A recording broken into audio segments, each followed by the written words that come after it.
In any emergency, leave volatile emotions behind and adopt empathy, and most of all, distance your identity and ego from the challenge you're embracing at hand. First thing I'm going to recommend is a camping mess and utensil set. You're going to need a way to cook it, so I prefer gas cylinder stovetop portable propane stoves. Weather permitting, a burn pit or campfire makes the best s'mores. However, if stealth is of the essence, use a Dakota fire hole next to a tree to disperse smoke, and carry firestarter material with bacon clipper lighters, matchboxes, all in a ziploc, and ideally in a dry bag. Very few people are prepared, if any, for a 2-week shutdown of grocery stores.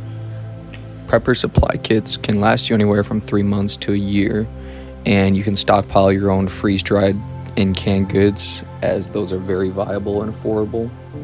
Some say 1 to 2 weeks is enough of a supply, but ideally 3 months plus would be best. Then just consume it and rotate it out as it reaches expiration dates. To have real off-grid self-sufficiency, if you have the space, adopt Holmgren's 12 permaculture principles for your own garden and small animal farm. Using minimal viable architecture and structures with recycled goods, make chickens, a garden, and then before winter, learn how to pickle and can goods for self-sufficiency and real freedom. This is the one time bottled water is actually needed, and pouches last even longer. If you know something's coming up like a tornado or a hurricane, fill up your water bob to keep your family safe. There's plenty of water straws on the market today, but the most viable is going to be the life straws. They have plenty of different options and sizes to meet any need. And if the water isn't potable, then you're going to have to make it drinkable for yourself using chlorine, iodine, and other tablets. But the real boss move is just to have a spring-fed ram pump feeding your house. And some people thinking ahead put their garden next to the wastewater or the return water.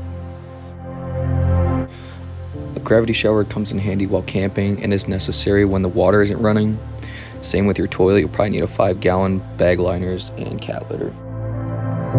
With today's market, there's plenty of small scale solar and wind options to get you off grid.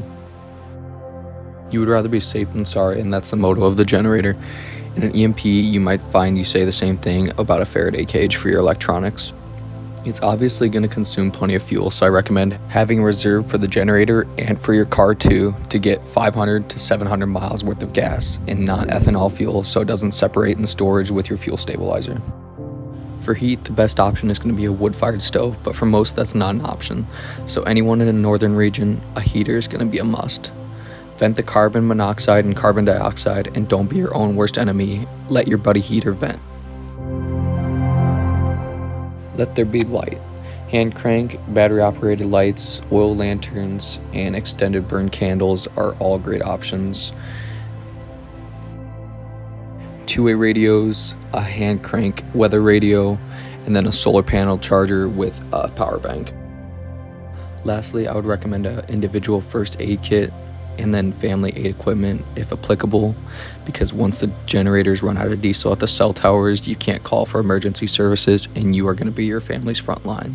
Prevent injury and avoid infection and complications with no medical services. From what I see, tools and checklists tend to be better than additional time and effort. Therefore, a checklist will be in the description for those looking to download. And last but not least, building a bug out bag is essential.